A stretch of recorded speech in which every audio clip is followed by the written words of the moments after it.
Sa mundo ng basketball, nananatiling buhay ang pag-asa ng Gilas Pilipinas Youth sa FIBA U16 Asia Cup matapos umabante sa qualification phase para sa quarterfinals.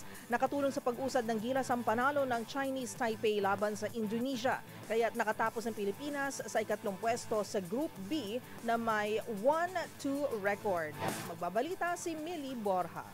Buo pa rin ang pag-asa ng Gilas Pilipinas Youth sa FIBA Under-16 Asia Cup matapos makapasok sa qualification phase para sa quarterfinals. Nakasiguro ng pwesto ang Pilipinas matapos talunin ng Chinese Taipei ang Indonesia noong Martes ng gabi na nagbigay daan sa Gilas na makatapos ikatlong pwesto sa Group B, taglayang 1-2 record. Ang mga top seeds sa bawat group ay direktang pasok sa quarterfinals, habang ang mga ikalawa at ikatlong pwesto ay sasailalim sa qualification games para sa spot sa Final 8. Pinangunahan ng New Zealand ang Group B taglayang malinis na 3-0 record, habang nakontento ang Chinese Taipei sa ikalawang pwesto na may 2-1. Nilaglag naman ang Indonesia na hindi nakakuha ng panalo sa 0-3. Bago ito, natalo ang Gilas Youth sa isang matinding 85-54 blowout laban sa New Zealand. Gayunpaman, dahil sa 107-102 na panalo ng Chinese Taipei kontra Indonesia, napanatili ng Pilipinas ang tsansa na umabante sa kompetisyon. Magkakaroon ng isang araw na pahinga ang Gilas bago harapin ang Group A second placer na Bahrain sa Webes.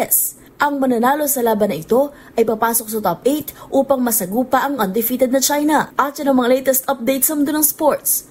Para sa MBC TV Network News, ito si Millie Borja ng DZRH TV, una sa Pilipinas, una sa Pilipino.